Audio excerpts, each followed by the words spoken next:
Hello, जय हिंद। स्वागत है आपका हमारे यूट्यूब चैनल पे। देखिए, आज ये जो सवाल आया है वो रेशियो चैप्टर से है और एक अच्छा सवाल है। ऐसा सवाल अक्सर आपको कॉम्पिटिटिव एग्जाम में देखने को मिल जाते हैं। पर इस सवाल में क्या है ना कि अगर आप बहुत ज़्यादा इसको कैलकुलेट करने की कोशिश करोगे और एकदम मेथड तलाशोगे तो आपका बहुत ज़्यादा समय खराब हो जाएगा। बहुत आसान सवाल है। अगर आप सवाल को बहुत ध्यानपूर्वक देखोगे तो ये देखो बहुत जल्दी ये सवाल सॉल्व हो जाएगा।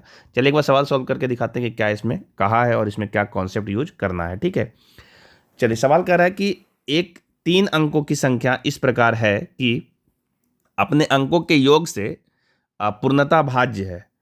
इकाई व सैकड़े के स्थान के अंकों का योग 6 है और इकाई व दहाई के अंकों का योग 5 है, तो इकाई व दहाई के अंकों का अनुपात क्या होगा। ठीक है, सबसे पहली बात यह है कि आप ये समझिए कि इकाई अंक कुछ होगा, जैसे हम इकाई के अंक को x मान लेते हैं। दहाई का जो अंक है वो भी कुछ होगा, उसको हम y मान लेते हैं। और जो सैकड़े के स्थान पे अंक होगा उसको हम z मान लेते हैं। और इस प्रकार से जो आपका 3 अंकों की संख्या बनेगा वो 100z प्लस 10y और प्लस x बनेगा। ठीक है, ये 3 अंकों की संख्या हो गई। और इस तीनों अंकों का योग है, वो योग है x plus Y plus Z. तो ये बोला कि x plus Y plus Z से ये जो आपका संख्या मिला है, ये संख्या ये पूरा भाज्य है। ठीक है, दैट मीन्स कि अगर आप इससे काटने की कोशिश करोगे तो पूरा पूरा विभाजित हो जाएगा। ठीक है, साथ में इसने दो और इम्पोर्टेंट बात कहा है कि इकाई और सैकड़े का स्थान वाला जो अंक है उसका योग 6 है। तो इकाई पे तो हमारा x है और सैकड़ा के स्थान पे हमारा जेड है, तो x प्लस जेड का वैल्यू 6 बोला हुआ है। और इकाई व दहाई के अंकों का योग दैट मीन्स कि x प्लस वाई का ये वैल्यू दिया हुआ है 5 है। ठीक है, अब आपसे पूछा है कि इकाई व दहाई के अंकों का अनुपात क्या होगा। ठीक है,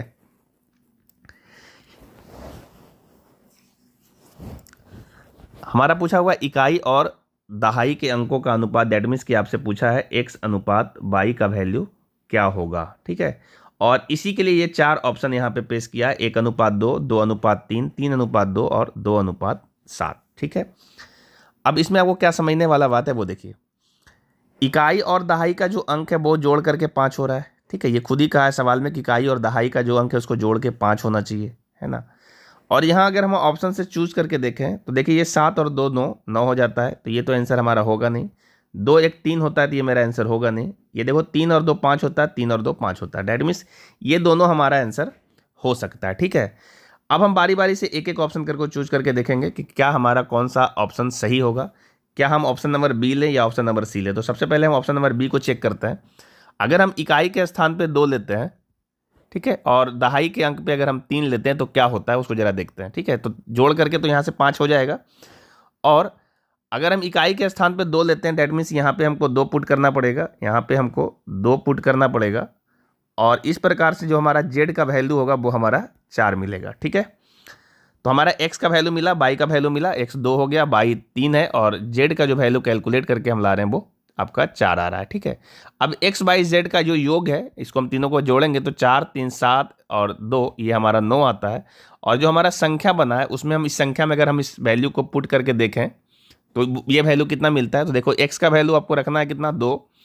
y का वैल्यू 3 रखेंगे तो ये 30 हो जाएगा, और 4 यहाँ पे रखेंगे जेड की जगह पे तो 400 आ जाएगा। टोटल 400 और ये 30 हो जाएगा, और x का वैल्यू रखेंगे तो ये 2 आ जाएगा, ये आपका 432 आ रहा है। ठीक है, अब आप एक बार चेक कर लीजिए क्या ये x plus Y plus Z से विभाज्य है या नहीं है। ठीक है, अगर हम इसको विभाज्य करके देखेंगे, 9 से इसको हम कैंसिल आउट करेंगे तो 9 पचे 45 होता है, 9 चक 36 हो जाएगा, तो 36 और 4 40 और 3 72 बचेगा, और 9 8 72 होता है। ठीक है, आप इसको कैंसिल आउट करके देख सकते हो, ये बहुत बड़ा बात नहीं है। ठीक है, तो देखो ये 9 चक 36 हो रहा है, 9 चक 36 और 4 40 और 3 7 बच गया, नहीं 72 आया,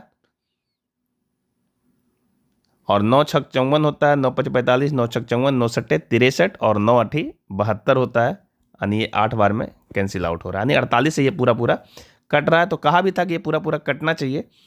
तो इस प्रकार से जो हमारा ऑप्शन नंबर 2 है, ऑप्शन नंबर 2 जो हमने x को 2 और y को 3 माना, ठीक है, ये हमने ऑप्शन से माना है। ठीक है, इससे ये वैल्यू जो है प्रॉपर सवाल के अकॉर्डिंग एकदम सेटिस्फाई कर रहा है, तो यही मेरा सही जवाब होगा, 2:3। ठीक है, अब अगर आपको थोड़ा दिक्कत है कि ये होगा या नहीं तो 3:2 को भी आप चेक कर लो। 3:2 को जब हम चेक करेंगे तो क्या होगा उसको भी हम चेक करके दिखा देते हैं आपको एक बार। देखिए अगर सपोज हमने ये ऑप्शन लिया होता, ये वाला ऑप्शन चूज किए होते, ठीक है ना, तो x का वैल्यू हमको 3 लेना पड़ता और y का वैल्यू 2 लेना पड़ता। और जैसे ही हम यहाँ पे x का वैल्यू जो है इस जगह पे यहाँ पे पुट करते 3, तो हमारा z का वैल्यू भी 3 मिलता। ठीक है, और इस प्रकार से जो 3 अंकों की संख्या बनती, वो संख्या क्या बनती, 3 यहाँ पे रखेंगे z के जगह पे, तो ये 300 हो जाएगा, और प्लस y के जगह पे 2 रखेंगे तो ये 20 हो जाएगा, प्लस और x के जगह पे अगर 3 रखेंगे तो ये वैल्यू 3 हो जाएगा, और फाइनल ये मिल जाएगा 323। ठीक है, और इनके अंकों का योग जो है 3 2 5 और 3 8 मिलता, तो ये वैल्यू जो है 8 से नहीं कट रही है, देखिए पूरा पूरा। तो एकदम क्लियर है कि ये वाला भी आपका ऑप्शन नहीं होगा, ये भी सही नहीं है, ऑप्शन नंबर बी ही एकदम करेक्ट है। ठीक है, बाकी दो ऑप्शन ए और डी को इसलिए छोड़ रहे हैं क्योंकि इसका जो योग है वो तो ऑलरेडी 2 और 1 3 मिल रहा है, और यहाँ से 7 और 2 9 मिल रहा है, तो ये तो आपका ऐसे भी नहीं होगा। ठीक है, तो उम्मीद है आप समझ पाया होगा कि इसका सही जवाब ऑप्शन नंबर बी कैसे हो रहा है। ठीक है, अब इसको बिल्कुल बहुत ज़्यादा कैलकुलेट करने की कोशिश मत करो, है ना। हम 3-4 ऑप्शंस को समझाने की कोशिश की, इसलिए थोड़ा सा टाइम भी लिया, अदरवाइज अगर इसको खुद से बनाना होता तो ये बहुत आसानी से सॉल्व होकर के आंसर आ जाता। चलिए आज के लिए इतना ही। अगर आपका भी कोई सवाल हो जो आपके प्रैक्टिस के दरमियान सॉल्व नहीं हो रहा और आपको कोई हेल्प नहीं करने वाला है, तो आप हमारे दिए हुए व्हाट्सएप नंबर पे अपना सवाल सही तरीके से विथ ऑप्शन और उसका आंसर टिक करके आप भेज दीजिए। जो इसका सही सॉल्यूशन होगा वो आपको हम जल्द ही प्रोवाइड कराने की पूरी कोशिश करेंगे।